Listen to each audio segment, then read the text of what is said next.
C'est pour ça qu'une femme a un utérus. Quand Adam l'a appelée femme, cela voulait dire homme avec un utérus.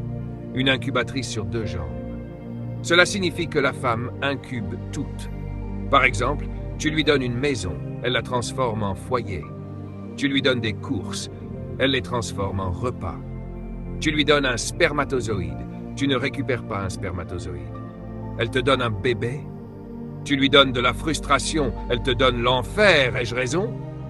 Tu lui dis un mot, elle te rend une phrase. Une phrase, elle te donne un paragraphe. Un paragraphe, elle te donne un livre. Allons, mesdames, vous savez que c'est vrai. Écoutez-moi bien, mesdames, c'est important. C'est pour ça que les hommes doivent venir à la conférence des femmes. Ils doivent comprendre cela. Une incubatrice n'invente rien. Elle reçoit, multiplie et rende. Donc, si un homme n'aime pas ce qu'il reçoit d'une femme, il doit examiner ce qu'il lui donne.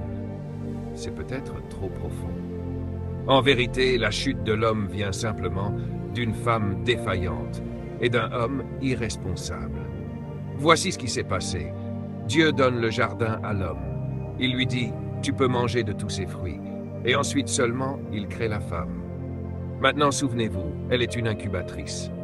Donc Ève était censée ne donner à Adam que ce qu'il lui avait donné. Mais elle arrive avec un fruit qu'il ne lui a pas donné. Et la question qu'il aurait dû poser, c'est « D'où viens-tu avec ça ?» Je vous le prouve, lorsqu'elle a cueilli le fruit, rien ne s'est passé. Elle l'a mangé, rien.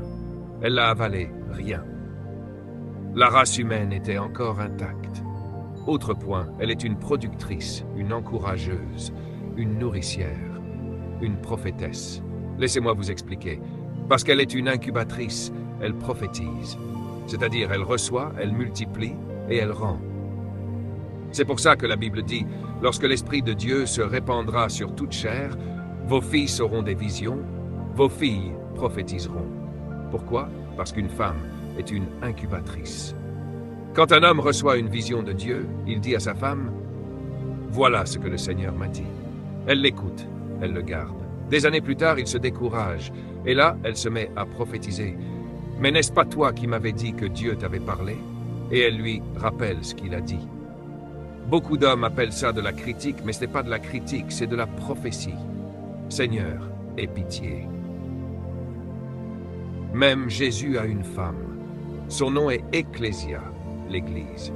Il dit à son épouse, « Dis-moi ce que je t'ai promis, et je le ferai. » La prière, c'est revenir voir ton époux et dire, « Tu m'as promis ça, alors fais-le. »